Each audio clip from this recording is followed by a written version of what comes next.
Okay, so this is a review video for Exam 2. So we're just going to talk about some of the most important points from the study guide, but if you have any questions after watching this video, please let me know. So the first little lecture that we did in Exam 2 material was about understanding emotions. And so we said there is a two-factor theory of emotion where first we realize that we're experiencing something, and then we look to our behavior to help us understand what it is that we're feeling, right? So, for example, my heart is racing. So what am I doing and where am I? And how does that influence us when we're trying to label our emotions, right? So we understand our emotions by looking at ourselves, right? To look to our own behavior to help us understand, right? So I'm taking a test and I'm jittery, so I must be anxious, right?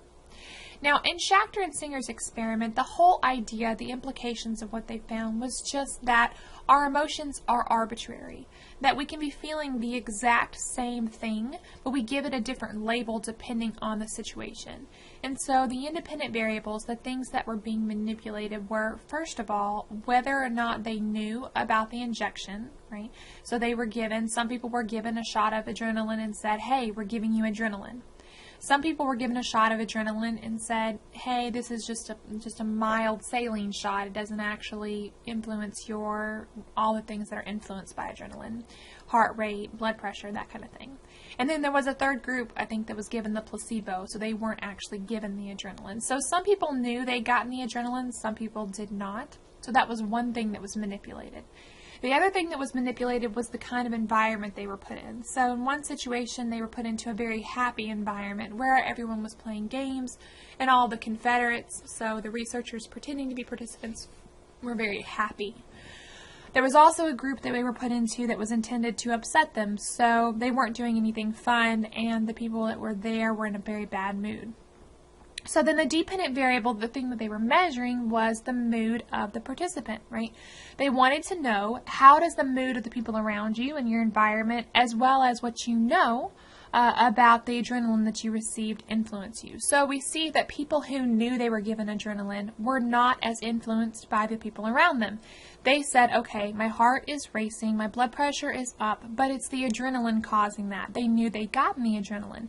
So when they were surrounded by angry people, they didn't become angry. They attributed what they were feeling to the adrenaline. People, however, who didn't know they'd been given adrenaline felt their heart racing and said, wow, I must be really angry if they were in the angry group. Or they said, wow, I must be really happy if they're in the happy group.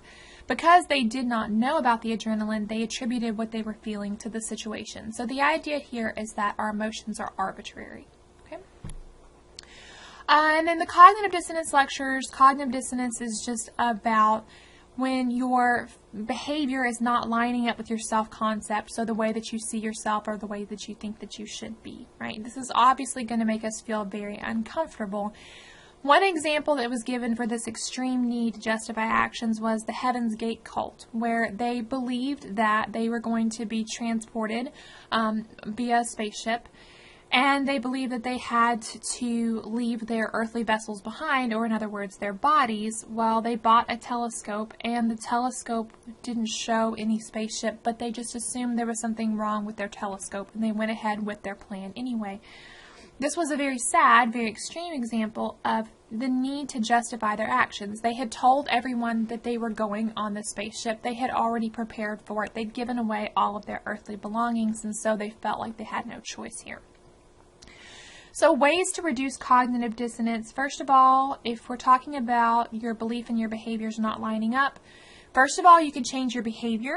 Second of all, you can change your belief. Or third, keep the original belief, keep the original behavior, but add in a justification, right? So, for example, if we're talking about smoking, the behavior, you can stop the behavior by stopping the smoking, or you can change the behavior or the belief by telling yourself that there's nothing wrong with smoking, or keep the original behavior of smoking, keep the original belief that smoking is dangerous, but add in a third justification of the, well, I know I shouldn't be smoking, but I need to do it because it helps me be pleasant for the people around me, or because my life is very stressful, right? So you add in a justification.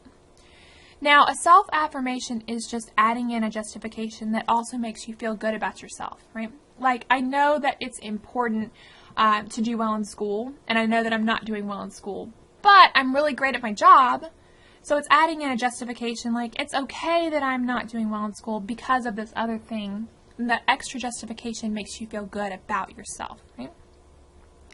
Now, we said the people who are high in self-esteem need to maintain that self-esteem. The people who have high self-esteem will be especially threatened by cognitive dissonance because the way that they see themselves is very important to them. So therefore, in those situations, people who are high in the need to maintain self-esteem are going to be motivated to decrease cognitive dissonance more than the average person. So they'll work very hard to reduce that dissonance, right? Post-decision dissonance is just that unpleasant experience that we have whenever we make a decision because we know that the choice that we made does have some negative aspects and the choices that we rejected did have some positive aspects, right? So we experience post-decision dissonance after every decision, but especially if it's an important decision or a decision that we feel like is permanent. So what do we do? How do we reduce it? Because it doesn't feel pleasant and obviously we want to stop it. So post-decision dissonance is reduced by typically playing up the good things about the decision we made and playing down the good things about the decision we rejected, as well as playing up the bad things about the decision we rejected and playing down the bad things about the decision that we made. So, for example, if we decide to go to a particular university, then we're going to play up the good things about that university and we're going to play down the bad things about that university. We're also going to play up the bad things about the other universities we didn't go to and play down the good things about them. This will help us feel like we made the right decision. And it is important to us to feel like we make good decisions, right? Okay, and then with justification of effort, we talked about how people sometimes go through some kind of initiation, whether it be that they are hazed getting into a club, or whether it be that they have to work really hard to get into a particular program, for example. So we feel like we need to justify our effort. What this means is that if we work really hard to get into a program, we'll actually like that program more. Or if we go through some kind of difficult hazing, then we'll actually like that club more. Now, I do want to say here, I'm not advertising for hazing people. This certainly can be taken too far and have very tragic outcomes, but the idea is, though, if we work hard to get into something, we'll like it more. The example from the lectures was the idea about the getting into the psychology of sex club, that some people who had to go through a very difficult initiation where they had to say things that most people would be very uncomfortable saying in front of people, the people who went through that difficult initiation actually liked the group more and were more likely to stay in the group. The people who had a very easy initiation or no initiation at all didn't particularly like the group. The idea is that we don't want to feel like we did something very difficult, very embarrassing, or something that we didn't enjoy for no reason, so we feel then like we have to find things we like about the group. So if you worked really, really hard to get into a graduate program, and then when you got there you weren't happy, you're likely to try to convince yourself that you are happy there, or that there is something valuable here, because we need to justify the effort that we put into getting into that program, right? And then when we're talking about justifications, we have external justification versus an internal justification, okay? So an external justification is about something outside of yourself, right? So you're doing it because you want to please other people, or you're doing it because you want to make money, for example. An internal justification means changing something about yourself, something about your behavior, something about your belief, right? So we talked about the example here when they were paying people to lie, right? People who were paid $20 to tell a lie didn't feel guilty about it. It was sufficient external justification for telling a lie. So they didn't start to believe their lie. However, people who were only paid $1 for telling a lie, that wasn't enough of an external justification. So they had to make an internal justification. They had to change something about themselves, whether or not they believed their lie, right? So if we have this large, sufficient external justification, we're likely to say that's enough, right? If there's not an external reason, then we have to find an internal reason, okay? And I apologize if you can hear the birds singing outside of my window. If that's distracting, it's a little bit distracting for me recording this, but I'm not sure what to do about the bird outside my window, so we'll just carry on. I'm not sure if the computer is picking that up or not. But anyway, Alright, and then the next thing we talked about was attitudes. We said that an attitude is an evaluation of some kind. So this is an evaluation of a person or an object or a situation, right? We have attitudes all the time. Sometimes our attitudes are positive, sometimes they're negative, but there are three main components, right? The affective component of attitudes is all about your emotions. So you feel strongly either for or against something because of an emotional reaction. Your behavioral component of your attitudes is kind of going back to what we talked about previously about looking to your behavior. The way that you describe your attitude about something is based on your behavior. Well, I've always voted for this particular party, so I must like that party. Or, I'm always going to this restaurant, so I must like this restaurant. Or, I'm always talking to this person, so I must like this person. Our attitude is based on an examination of our behavior. And then finally, a cognitive attitude is one that is based on basically logic and reasoning and statistics and that kind of thing. Okay? So we talked about where our attitudes come from, and we said that there may be some kind of a genetic aspect here because we look at twin studies, and identical twins who share the same genetics are more likely to have the same attitudes. We also see that there's a social aspect of our attitudes, so sometimes it's the people that we spend time around, our family and our friends, that help us develop our attitudes. And we talked about ways that attitudes develop. Classical conditioning and operant conditioning would be an example of a social aspect, something that we get from other people. We said that with classical conditioning, we develop our attitudes because of an association, right? So, like we said, perhaps we go to grandma's house and we have a good relationship with grandma, so we feel good about going to grandma's house. And that's a natural, unconditioned situation. However, maybe there's a smell at grandma's house that you're originally neutral about, but after being associated with grandma, you have now a positive attitude about that smell, right? It's just an example of classical conditioning where you learned in the association. But maybe, for example, your partner likes watching a particular television show and you don't care about the show one way or the other, but you want to spend time with your partner. So being with your partner, making you feel happy, that's an unconditioned thing, but you learn the association between being with your partner and watching that particular television show. Now your attitude about the television show has been changed. Now you feel happy about the television show, right? It's just learning an association. Versus operant conditioning just being all about rewards and punishments. So you do something and someone reinforces it or rewards it, you're more likely to do it again. You do something and someone punishes you, you're less likely to do it again. So if you say, I'm going to vote for so-and-so, and your friend says, oh, no, that's a terrible idea, they've punished you. Now you're less likely to vote for that person, or at least less likely to tell people that you're going to vote for that person.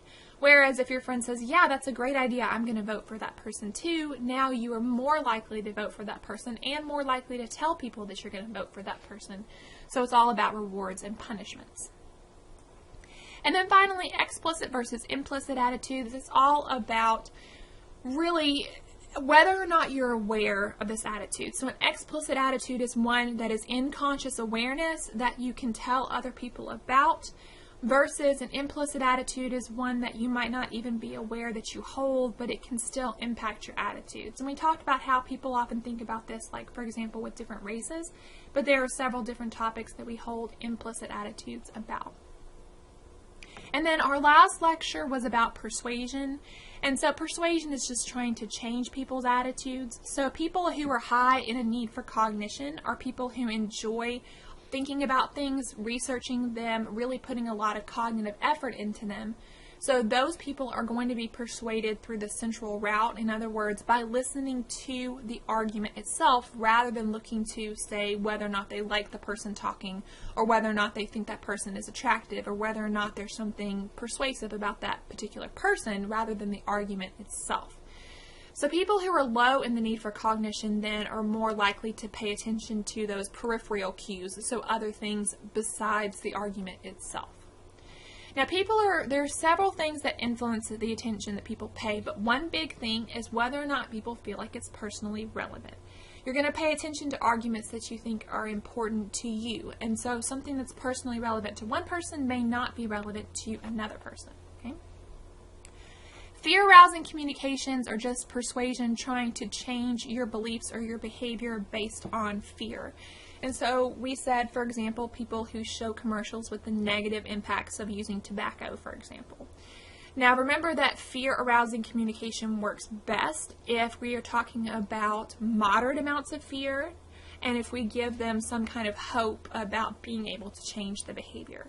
If we don't have enough fear, then they're not scared enough to pay attention. If it's too much fear, people become defensive, or they won't even watch the commercial, or they feel like that creates too much cognitive dissonance, and so they have to change their belief that it's not bad because they can't stand the thought of something bad happening, so then that can actually backfire on us. Okay? Cigarette companies targeted women by telling them that it was glamorous, that smoking would help you lose weight, that it's part of women's liberation, that it will help you be able to do anything that a man can do, right? We said that commercials in general are effective. People do go out and buy the products that they see advertised. However, subliminal messages typically don't work very well. So a subliminal message is just one that's trying to sneak into your cognitive awareness, but people often don't even realize that they've seen something, and it doesn't usually impact their behavior. And then attitude inoculation is helping people be prepared to resist persuasion by exposing them to small versions of arguments that they might hear. So we said that, for example, peer pressure is usually affective, usually based on emotion.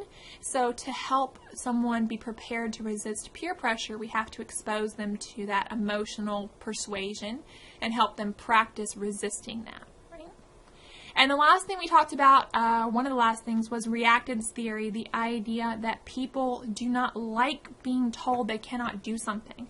And so if you're trying to be persuasive and you kind of lay down the law and absolutely tell someone they can't do something, it can backfire on you and actually make them more likely to do that. So you have to be careful when you're telling someone they are forbidden to do something, because that can actually make them want to do it more. Okay?